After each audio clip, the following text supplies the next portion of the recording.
Welcome to Act in Line, the podcast of the Acton Institute for the Study of Religion and Liberty. I'm Caroline Roberts, producer and host. First up on today's episode, we talk about what tax increases on the wealthy would do for the economy. Massachusetts Senator and presidential candidate Elizabeth Warren has proposed a nearly $3 trillion tax per year on big business and billionaires. According to Warren, this tax would fund spending in healthcare, education, and family benefits. And as a result, the economy would grow. So what are economists saying about the proposal? What would increased taxes on the wealthy do for the economy? Dave Hebert comes on to the show to help explain. He's a professor of economics and the director of the Center for Markets, Ethics, and Entrepreneurship at Aquinas College here in Grand Rapids. After that, we take a look at a new book titled, Did America Have a Christian Founding? It's a perennial question. How did Judeo-Christianity undergird our founding ideas? And why is this question worth asking? Mark Hall, who's a professor at George Fox University, joins me to lay out the main arguments in his book. Also, don't forget to check out the show notes for this episode. If you're looking for an article or a book that we mentioned on the show, I always put together a pretty thorough list of resources for you in our show notes, and you can read those at blog.acton.org. That's blog.acton, acton.org.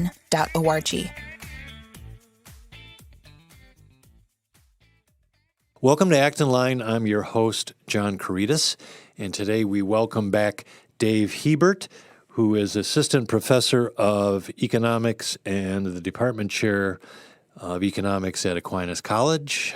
Welcome back, Dave. Hey, thanks so much for having me. Before we get started on today's topic, which is Elizabeth Warren's plan to raise taxes by $3 trillion, I want to let our listeners know that Dave was here last week to do this really interesting lecture titled How Ice Got to India, a Story of Property Rights and Pond Water. And believe me, it is pretty interesting. We have that lecture on YouTube. It's going on the blog today, December 9th. So you'll want to take a look at that. It's really good. Enjoyed it very much. Oh, thank you. Today, we're talking about an article that appeared online. It's a New York Times article titled, Could Tax Increases Speed Up the Economy? Democrats Say Yes. And in this article, we learned that Elizabeth Warren has proposed nearly $3 trillion a year in new taxes on businesses and high earners, largely focused on billionaires, but sometimes hitting Americans who earn $250,000 and above per year. Now, Ms. Warren, who is a candidate for the Democratic nomination for president, of course, is claiming that $3 trillion in new taxes will supercharge growth. Yeah. And she's saying this with a straight face. So I think we're going to take her seriously. Yep. Elizabeth Warren may be our president. Who knows? Yeah. And so let's take a look at this now if we can. And there's a lot of aspects to this, but I just want your initial take off the top. How do we get to a place where after decades of, at least on center-right organizations, reducing taxes spurred growth, now she has flipped the script to say that, no, we have to raise taxes by trillions of dollars to do this. Right. How did we get to this place? Yeah. So this is one of those situations where economics is perhaps the most frustrating. You know, the common joke is if you take any four economists and put them in a room, they'll walk out with 5 opinions. And the idea is that there's always offsetting kind of effects. So on the one hand, we do know from Keynes on forward that if you increase taxes, that's referred to as contractionary fiscal policy. It reduces economic growth because it takes money out of people's paychecks and puts it somewhere else. This is a standard thing that we would do to try to end a boom.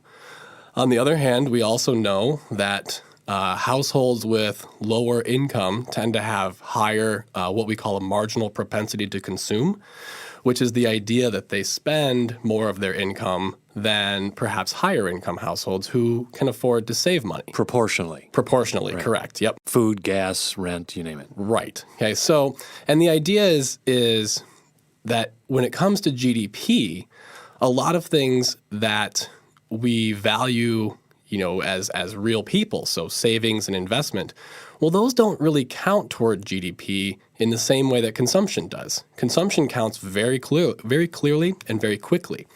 Investment might take years for it to count, and then we would count it as some other weird form of consumption anyway. This is why a Nobel Prize winner recently came out and said, hey, GDP might not be the greatest measure. And it's not. It's really not that great of a measure, but it might be the best measure, that we have. Okay, so there's problems with GDP. It's a big number. Yeah. It doesn't go too deep, right? Top line number. Yeah.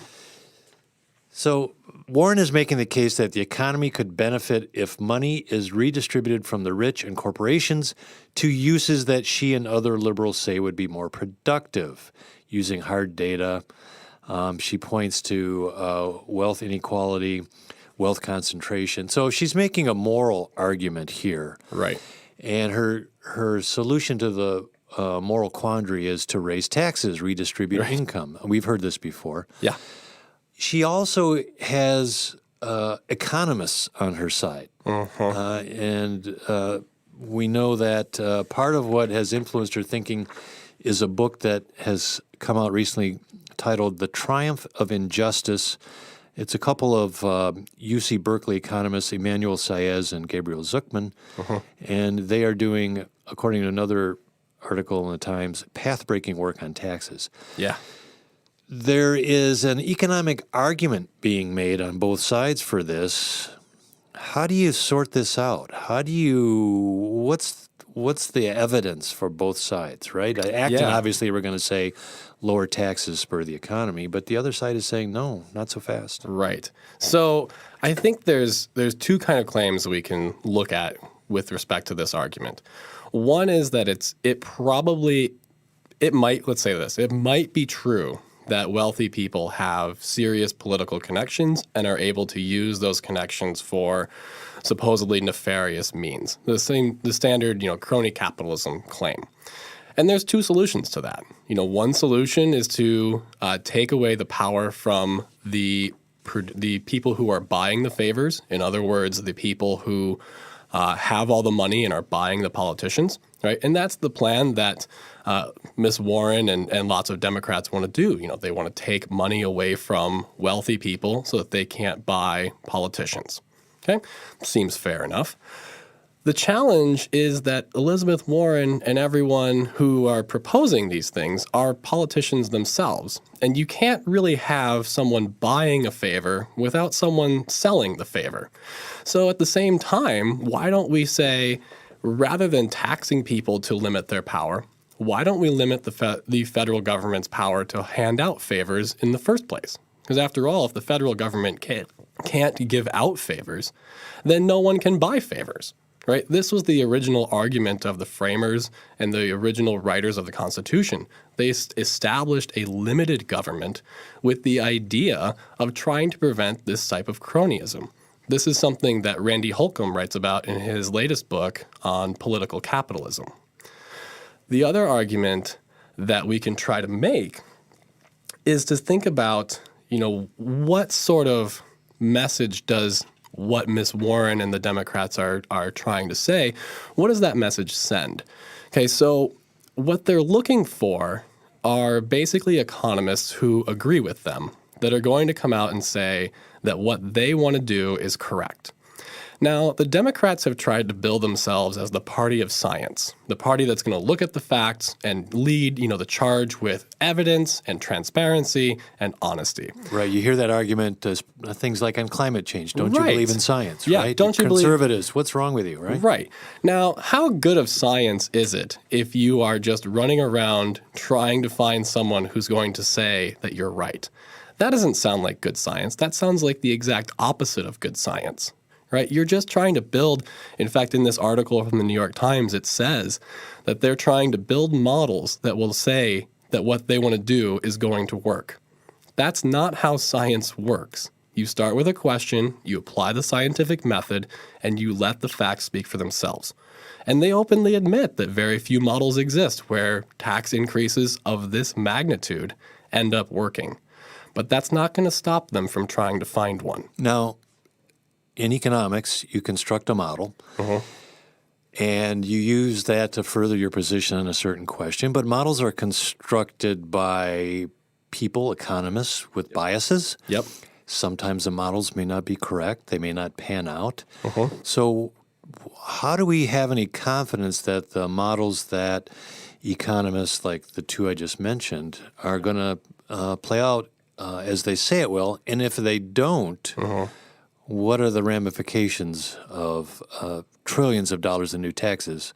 And by the way, it's not the only measure she's putting forward to vastly increase the size of the government. Medicare for all, do away with student debt, the Green New Deal, which is people are having trouble putting a price tag on that. Right.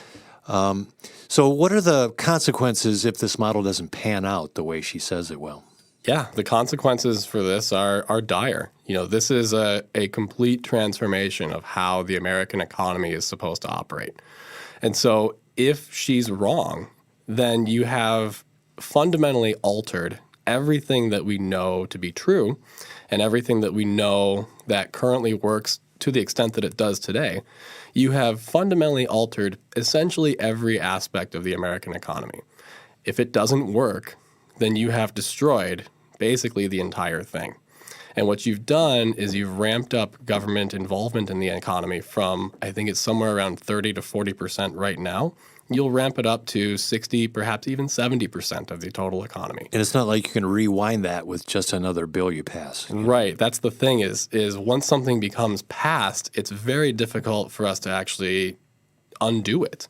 We saw even in 2016 when we had a Republican in the White House, a Republican Senate, and a Republican House, that even then, with everything stacked against the Democrats, we did not see the Affordable Care Act get repealed. Yeah, good example, a good recent example, yeah. So the backdrop for this, as we said earlier, is the moral question. What's suggested in and around all of these proposals is that things just aren't fair. The economy is not working for everyday average Americans who go to work. And you hear some of her advisors saying that, the usual things about the middle class is shrinking, breaking down, middle class not benefiting from this. So talk to us a little bit about income inequality, which is a real thing. Headlines full of people, billionaires, and how they're getting richer and richer, Bezos, Bloomberg, Gates. Yeah. How do you put their riches into perspective given what else is going on in the economy? Is Warren right that these, as she puts it, lazy billionaires need to be taken to the woodshed? Yeah, I don't think I've ever met a billionaire that was actually lazy. I think if you look at any of the data that we have, and granted it's survey data, so perhaps they're all lying. If you look at the data that we have on how much work or how much time billionaires spend in the office or actually doing work, it's somewhere around 80 to 90 hours per week. And so contrast that with full-time employment being defined as 40 hours a week. I don't really know where anyone gets off saying that billionaires are lazy. They're some of the hardest working people that perhaps ever existed. Now, that's not to say that hard work is all that's differentiating things, or that there perhaps aren't some unfair advantages going on. I think this is where Randy Holcomb's book on political capitalism comes into play, where there is a type of wealth, if you want to think of it this way, in being wealthy, in the sense that you can actually buy favors from politicians. And that seems true. We don't typically see lower income households banding together to lobby Congress for anything. It's typically a very narrowly defined special interest group that has a lot of money and a few people, cuts down on the organization costs. And so there is some concern about that. Crony capitalism exists. It's what we find ourselves having today. The question is, what is the solution? So I think everyone agrees that we want less of that. But the question is, how do we get less of it? One way that's proposed by the Democrats is to tax our way out of this. We tax the wealthy people and limit their power. Okay, so essentially we're going to take money from people who have earned it and just reduce their power that way. To me, the fairer way to do it, because remember, taxes are very little more than a penalty that you impose on people. Yes, there is some element of taxation being the price we pay for civilization, as Oliver Wendell Holmes once said. But disproportionate taxation seems to me like it's a bit unfair. And so the fairer way to do it would be to try to limit the amount of things that government can give out as special favors. Now, this is not saying that we should end welfare payments. It's not saying that we should move to a flat tax. It's not saying any of that stuff. It's saying that right now, in its current form, the federal government has the power to quite literally pick winners and losers in the economy. That's a very dangerous position to be in, or to have the federal government be in. Right. And the headlines every year, every tax season, big business X, Y, and Z. These companies haven't paid hardly any taxes. They're offshoring their money. And then I don't mean to pick on Amazon and Bezos all the time, but we just went through a big competition among all these cities, including Grand Rapids, Michigan, where we're sitting. Right. To lure Amazon facilities in, and it was just a festival of giving Amazon whatever they wanted and more to get them there. Yep. Now, this is not happening with smaller and medium-sized companies. It's happening with bigger companies, as you point out. So tax fairness is an issue as well, and I think that's what Warren is getting at.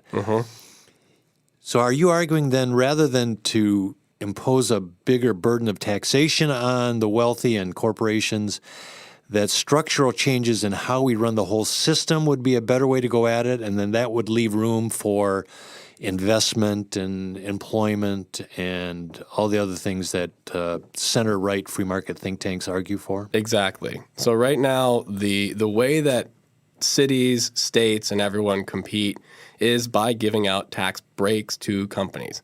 Now, I'm sure that companies do owe some amount of taxation, in general. I don't want to argue that the best tax is no tax. That's not what I'm trying to say here. And I certainly don't want to argue that AOC was correct in rescinding the tax break that she gave to Amazon for moving to New York City. Because, boy, does she get a lot of blowback, though, in her district, huh? As well she should. So, what she essentially committed was fraud. And if it were a private company, she would go to jail. This is a classic bait and switch. She promised, or it wasn't technically her, but her predecessor promised Amazon, the moon and back, which maybe he shouldn't have. So, we'll set that aside. But regardless of whether he should or should not have, a promise was made, contracts were signed, Amazon started to move forward on moving into New York City, and AOC waited essentially until the cost of Amazon to undo all the things that they did and the PR that they would have received from pulling out of New York City was so large that they couldn't possibly do it. And then she pulled the rug out from under them. That's a bait and switch. That's fraud. If a car dealership did that, they would go to jail. Essentially, for listeners who have either seen or read the movie and book Matilda, AOC is being Matilda's dad right now, who is throwing sawdust in the transmission of a used car to make it sound like a new one and laughing his way to the bank. That's terrible. So you talk about crony capitalism, and yes, it exists. And as we said earlier in this conversation, if Warren is successful in her plan and enlarging government dramatically, then this cronyism can only increase, as far as I see it anyways, because all the cards will be held by government agencies and politicians. Crony capitalism, depending on how you define it, can work at the local level. Your local widget plant wants to expand, they get a tax abatement from the local company. It seems to me that is so pervasive here that you're going to make some changes to it around the margin. I think where the big companies like Foxconn, in Wisconsin, another case, and Amazon, I think that needs a lot of attention. So Warren's plan will probably have unintended consequences for cronyism, right? As will her new Green Deal and all these other plans. Absolutely. Let's look at what's happening now. The economy is going great guns. Employment levels are high. And every demographic you can think of in this country, historic highs. People are back to work. Trump tax cuts a year or so ago. have kicked in, and she wants to reverse all of that. So Right. what will that do to business confidence if she were to be elected, do you think? What kind of message would that send to people wanting to invest and hire? Yeah. So there's a couple of things. First off, that I think is most important is this concept called regime uncertainty. And the idea is that when the law is changing back and forth constantly in somewhat of a haphazard way, well, that diminishes the confidence that businesses, entrepreneurs, and even private citizens might have in sort of the future economic outlook. And what do you do when you're uncertain about your future economic outlook? Well, you hang on to cash. This is something, we chastised the banks in 2009, 2010 for paying out bonuses to their executives instead of lending money.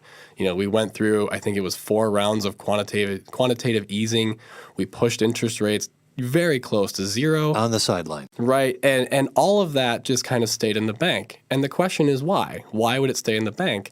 And the answer is because the financial industry itself was nervous about forthcoming regulations on their activity.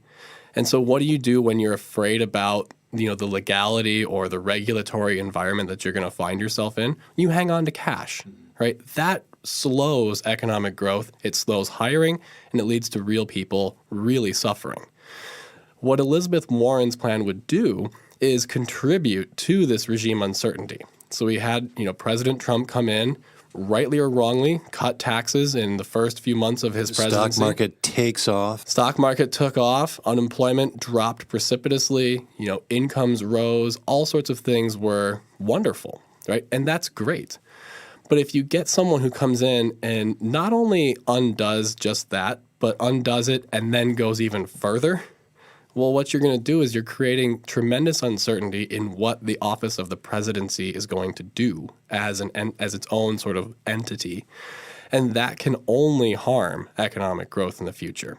There's no reason why uncertainty would increase economic growth. Bring some things to a standstill until you figure out what's up, right? Right. I mean, you stand still until you see where you are headed, and then you actually start to make moves. This has been very helpful. Let's wrap up with a question. Let's accept Elizabeth Warren's argument that wealth inequality is a problem. Yeah. And we're going to appoint you economic czar. Oh, boy. Okay, we're going to send you to Washington. Yeah. You get one thing to do, one measure to put in place, totally on Dave Hebert's authority. Oh, what boy. would you do to help this wealth inequality issue to take away this unfairness argument? So I would want to do 2 things. And since I can only do one, I'm going to write one long bill. Okay, and so my one long bill would have 2 parts. The first would be to drastically limit the power of government, which today exists to essentially benefit wealthy people. That seems to be the primary function of government as it's operating today. Now, it's not the correct function of government, but it seems to be what they do today. The second thing that I would do is I would try to scale back occupational licensing. So what you're essentially doing is you are blocking access to jobs in markets where less training or what we could call low-skill labor. You are essentially preventing people from finding a job in the first place. So we see examples of this, Louisiana, up until recently, you had to have a license to be a florist, to put flowers in a vase, required a license, right? And, barbers, this is a thing where Hair braiding, stuff like that. Well, I mean, not even just that, but the argument is that your barber uses dangerous acids and alkalides, every day, right? And it's like, well, so do I. It's called shampoo, right? And I've successfully managed to wash my own hair every day for the last, 25 years. And your hair looks great today. Oh, thank you. I appreciate that, right? And so I tried. I used those acids and alkalides. I got a little bit in my eye this morning, but, thank God I was able to soldier on. So that to me is what really stands in the way of progress, especially among low-income people. Right. From the ground up. From the ground up. This is preventing them from doing things that are easy and profitable. Great. Well, on the strength of your first bill, I think we may have to look for a cabinet position for you. I don't think I want that. Dave, thanks for joining us today on Act Online. Yeah, thanks so much for having me. Our most contentious controversies today are moral.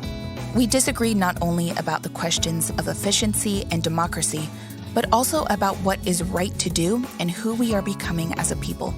To disagree well and to flourish together despite our differences, we need to understand the sources of our moral ideas.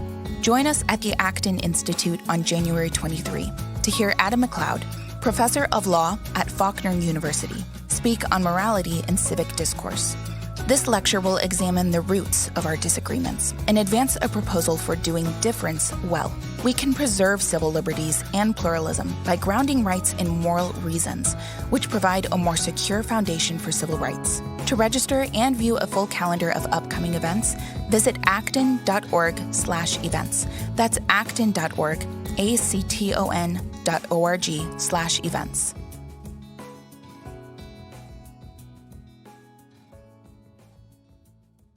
Many Americans have been taught a distorted, inaccurate account of our nation's founding. One that claims that the founders were deists who desired the strict separation of church and state, and that the country's founding political ideas developed without references to Christianity. These claims are patently and unequivocally false. Those are the words of Mark Hall, pulled from his new book, Did America Have a Christian Founding? Mark is the Herbert Hoover Distinguished Professor of Politics and a faculty fellow in the William Penn Honors Program at George Fox University. Mark, thank you so much for joining me on the podcast. Well, thank you so much for having me. So I am tempted to first open up our conversation with, Mark, did America have a Christian founding? But first, I just want to define our terms, because at the start of your book, you dive into what exactly you mean by a Christian founding. And it's important to define what that means first. So, of course, we can dive into whether or not we have a Christian founding. So how do you define a Christian founding? What does that mean? Sure, that's a great question. So by Christian, what I'm interested in, there's a couple of different ways we could define it. We could say that Americans in the late 18th century identified themselves as Christians. If that's what we mean, they indisputably did. We did have a Christian founding.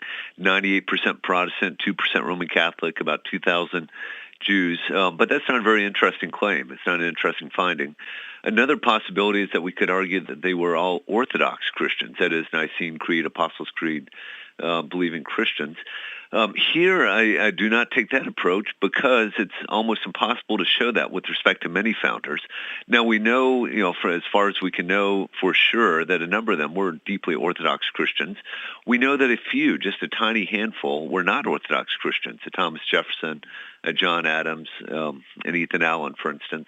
But it's just simply impossible we don't have the records, the diaries and letters and so forth for many of the founders. And so what I end up landing on is influence. What I argue is that America's founders were influenced in very significant ways by Christian ideas or by ideas developed within the Christian tradition of political reflection. And in doing this, you separate historical truth from what you say is a modern myth. So what is the myth that you are parsing out? Sure, and by myth here I mean a false account. A myth, of course, can be a true story, but here I mean it in the vernacular. It's a false account. And so I attack in 4 or 5 substantive chapters a variety of claims that are routinely made by scholars, by very prominent scholars or popular authors. Things like America's founders were deists, that America has a godless constitution, that America's founders desired to build a wall of separation between church and state.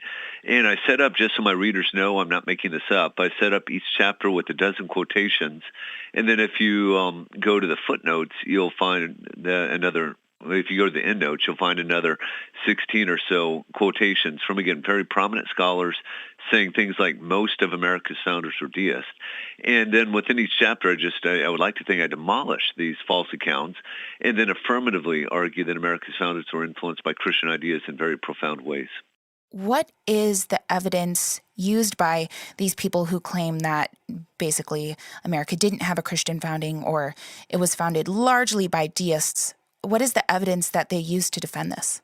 So I'll take the claim that most of America's founders were deists. Again, you see this made all the time, and almost inevitably the argument works like this. An author will look very carefully at the four founders who became president: Washington, Adams, Jefferson, and Madison, usually throwing at Ben Franklin and Alexander Hamilton, and then maybe an additional founder, a favorite, a Thomas Paine or an Ethan Allen or something like that. And they'll look very carefully at these founders and argue, and lo and behold, they find, and it's clearly the case, I've already conceded that a Franklin, a Jefferson, a John Adams are not Orthodox Christians. But that's not the same thing as being a deist. A deist, of course, is someone who believes in a creator God, that God created the universe and then steps away from it and doesn't intervene in the affairs of men and nations. If that's our definition of deism, then none of those founders are deists. And as well, I would go on to argue that it's not even clear that a Washington, a Madison, a Hamilton are heterodox Christians. That is, there's no clear evidence that they reject any tenet of the Apostles' Creed or the Nicene Creed. Now, you can point to things like we know Alexander Hamilton had an affair, and clearly this is something that good Christians ought not to do, but that's not the same thing as being a deist. There just simply is not evidence that these founders are deists.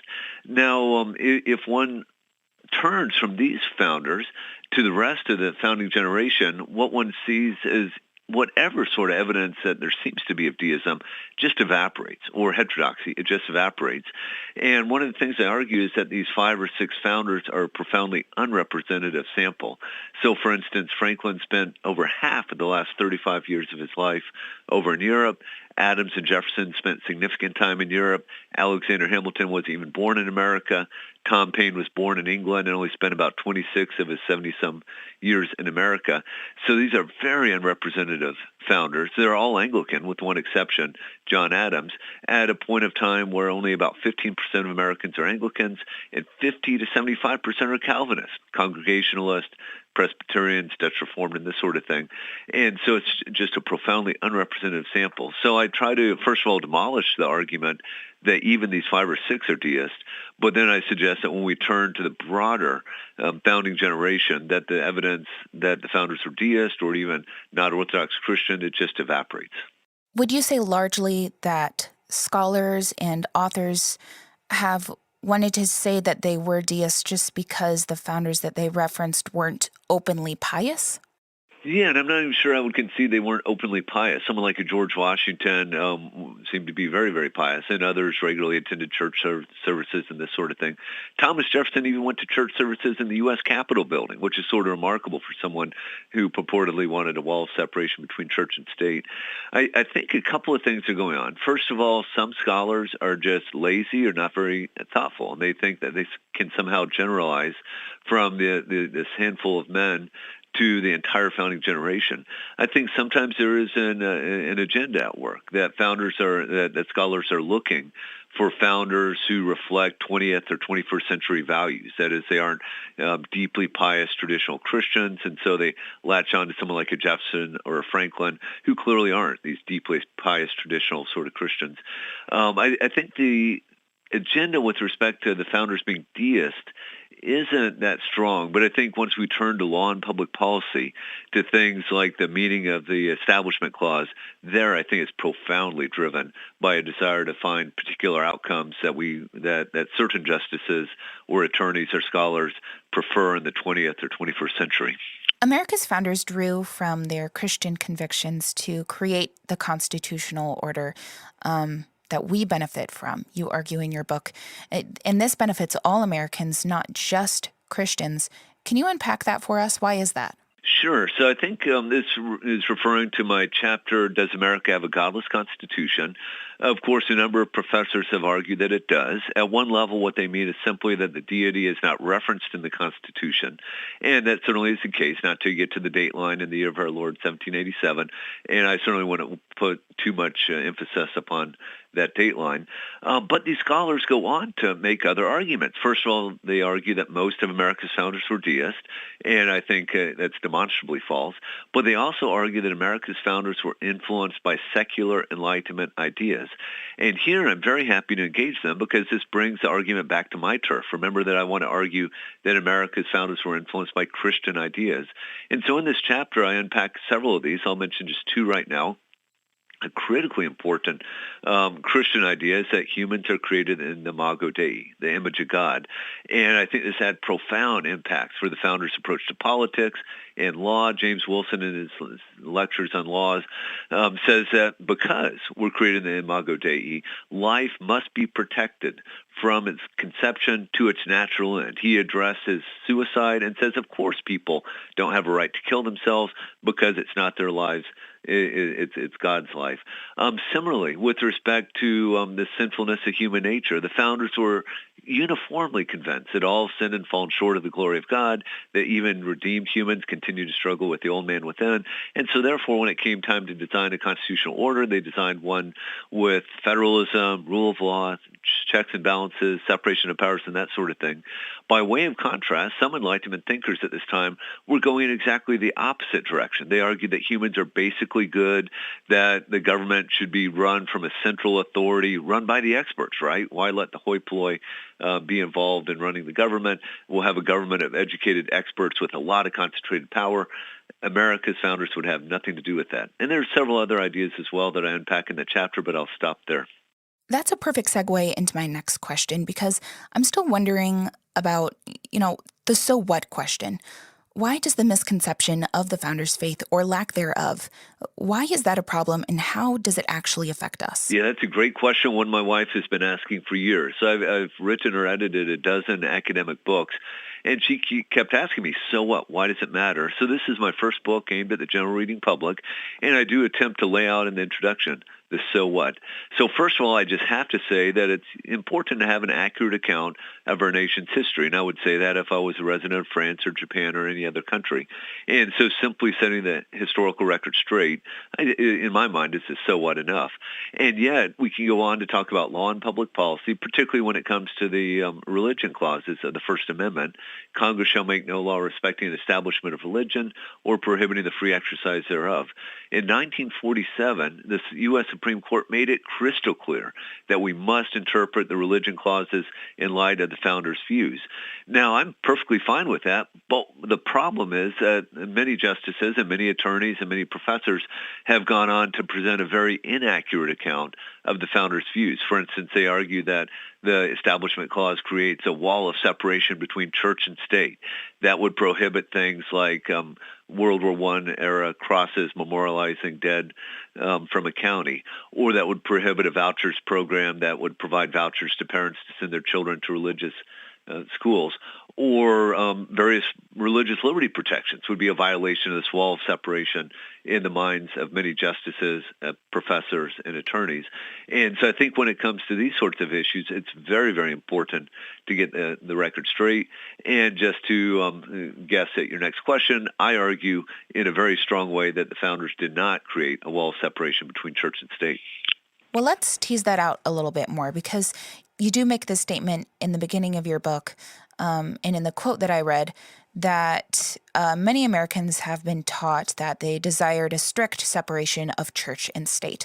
But then you go on to say that that claim is patently false. But the founders also didn't give us a theocracy. So how would they have defined this separation? Yeah, I think the Establishment Clause means what it says. Congress shall make no law respecting an establishment of religion. We are not going to have a national church in the United States of America. And now through the doctrine of incorporation, we aren't going to have state churches either in Michigan or Florida or Oregon. That's pretty much all it means. Yeah, we could tease out a little bit more, but it really doesn't mean much more than that. So I give a lot of evidence of this. Let me just tell you my favorite story, one of my two favorite stories, actually. The day after, literally the day after the House arrived at its final language for the Establishment Clause, Elias Boudinot, a member of Congress, stood up and said, "Hey guys," and I'm paraphrasing, of course, "Hey guys, things are going well. Why don't we ask George Washington, President Washington, to issue a Thanksgiving Day proclamation?"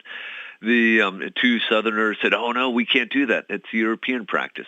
Roger Sherman, the old Puritan from Connecticut, stood up and said, no, it's a biblical practice.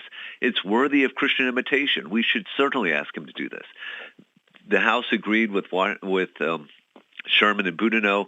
The Senate agreed with the House, and George Washington, who did not have to do it, issued this wonderful Thanksgiving Day proclamation in 1789. I would encourage your listeners to go and look it up. You can Google it easily enough. It's a very robust Christian call for prayer and thanksgiving and repentance of our sins. And I think this just helps illustrate that the founders did not want an established church. They certainly didn't want a theocracy, whatever we might mean by that, but they absolutely did not think that somehow there was a wall of separation between church and state that would keep presidents from issuing Thanksgiving Day proclamations, or that the national government or state governments couldn't adopt voucher programs, or that World War I era crosses have to be removed or decapitated. They just wanted nothing approximating a wall of separation between church and state. Now, let me hasten to say that just because a whole lot of things are permissible constitutionally, that doesn't mean we should have all of them. And I think we could have very good debates about whether or not we should, for instance, reintroduce prayer into public schools. I happen to think that's a horrible idea for a variety of reasons, a variety of biblical and theological reasons, but I think it is constitutionally permissible. I just want to make sure that I'm emphasizing this line between what is constitutionally permissible and what is prudential public policy. I think there is a human tendency to think that our present times, because they are modern, are the best of times. C.S. Lewis called this chronological snobbery. But I think there's also a temptation to do that in the reverse, to think that just because things look grim now, they must be worse than they've ever been before. But I am wondering, do you think that this book is especially relevant to us today? Because I would argue that we are objectively less Christian than we used to be. Oh, absolutely. Clearly we are. One of the founders' key commitments, their key beliefs, was that you cannot have a Republican form of government if you don't have a moral citizenry. And all of them, to my knowledge, believe that religion, by which they mean Christianity, is necessary to produce a sort of morality that we have to have if we're to have a Republican form of government. And so you're absolutely right. I think the founders, if they were to come back from the dead and observe America today, would be profoundly worried about the collapse of Christianity, I think it's fair to say, and especially the rise of the nuns, N-O-N-E-S, right? People who say, I simply have no religion. They would be very, very worried about this sort of thing. Now, I would say I tend to be an optimist, and I think that the constitutional order they created does have a variety of important checks in place, right? The separation of powers, checks and balances, federalism especially, and I certainly bemoan our moving away from federalism over the last 80 years or so. But I think these sorts of checks, hopefully can help preserve liberty, even as Americans become less and less religious. Although as a Christian, of course, one of my number one solutions is to pray for revival, right? To pray that these nuns end up embracing the gospel of Jesus Christ, becoming Christians, and I think this will have a salutary effect on our constitutional order. But I'm not sure it's absolutely required. So, for instance, Japan seems to have a pretty solidly functioning democracy, even though it's clearly the Japanese are clearly not a Christian people and not even a particularly religious people. So I think we don't have to cry that the sky is falling, but we should be concerned, and America's founders would be concerned. I'd like to end on a quote that also serves as the close of your book. You write that, quote, "Many readers of this book are likely people of faith who are busy doing important things, such as worshiping their Creator, raising children, earning paychecks, and serving others. To them, politics may seem like a frustrating, tainted distraction, yet we cannot ignore the public square. Our goal in engaging the public square should not be to return America to some lost golden age, but to preserve and protect the remarkable constitutional order bequeathed to us by America's founders." I think this summarizes some of the reasons why this book is really important right now, and why it's worth thinking about the ideas that our founding came out of. Oh, thank you very much. Yeah, I'm glad you agree, and I'll just put in a plug for your institute. I think the Acton Institute does a wonderful job of helping people of faith think about how they can productively engage with the public square in economics, politics, and otherwise. So, yeah, I think we're absolutely on the same page in that regard. Well, Mark, thank you so much for joining me on the podcast today. Thank you very much. It's been my pleasure. Thank you for listening today. If you like this episode, please share with friends and family and leave a rating and review in the Apple Podcast app. To learn more about the Acton Institute and what we do, visit our website at acton.org. This episode is produced and edited by me, Caroline Roberts, with audio mixing by Joel Rittering.